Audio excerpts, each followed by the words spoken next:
Assalamualaikum warahmatullahi wabarakatuh. Saya Nur Zahidah binti Mokhtar, nombor matrik 830864. Okey, Buya Hamka ataupun nama sebenar beliau Haji Abdul Malik bin Abdul Karim Amruwah merupakan seorang tokoh kelahiran negara jiran kita iaitu Indonesia. Buya Hamka dilahirkan di Sungai Batang Maninjau dalam Sumatera Barat pada tarikh 17 Februari 1908. Walaupun Buya Hamka berasal dari Indonesia, namun rata-rata daripada rakyat Malaysia sangat mengenali beliau.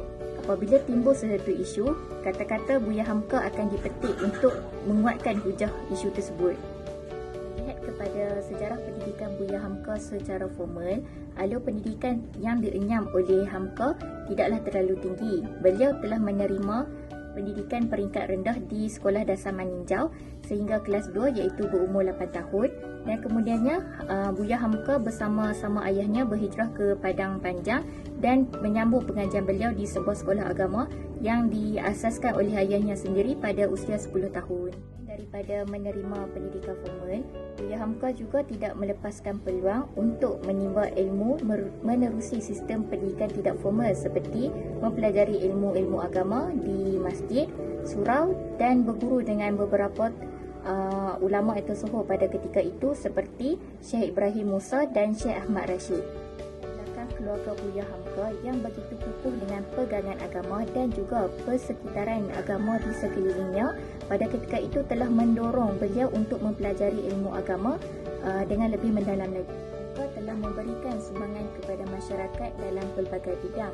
Antara sumbangan beliau dalam bidang pendidikan ialah beliau telah berkhidmat sebagai seorang guru agama dan juga seorang pensyarah.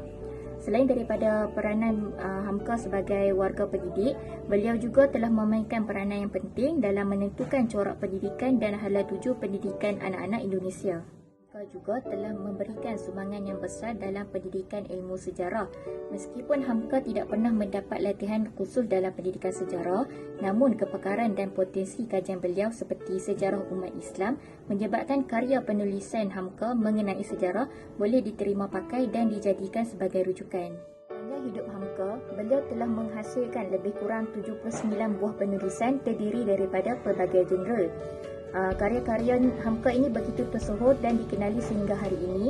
Bahkan terdapat beberapa karya beliau yang diadaptasi menjadi sebuah filem seperti Di Bawah Lindungan Kaabah. Karya penulisan Hamka ini syarat dengan mesej dan nilai-nilai kehidupan yang boleh dijadikan sebagai pengajaran.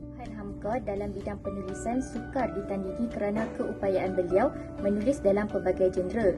Karya penulisan Hamka meliputi pelbagai aspek seperti politik, sastra, agama, sejarah dan juga penulisan santai. Tafsir Al-Azhar adalah kitab tafsir yang dikarang oleh Hamka ketika beliau berada di dalam penjara. Tafsir ini ditulis dalam 30 jilid yang mana menyamai jumlah juzuk di dalam Al-Quran. Sumbangan penulisan karya beliau juga dapat dikaitkan dengan sumbangannya dalam politik, di mana Hamka telah memperjuangkan pelbagai perkara terutamanya hal-hal berkaitan Islam dan memperjuangkan kemerdekaan Indonesia daripada penjajah Belanda melalui karya penulisan beliau.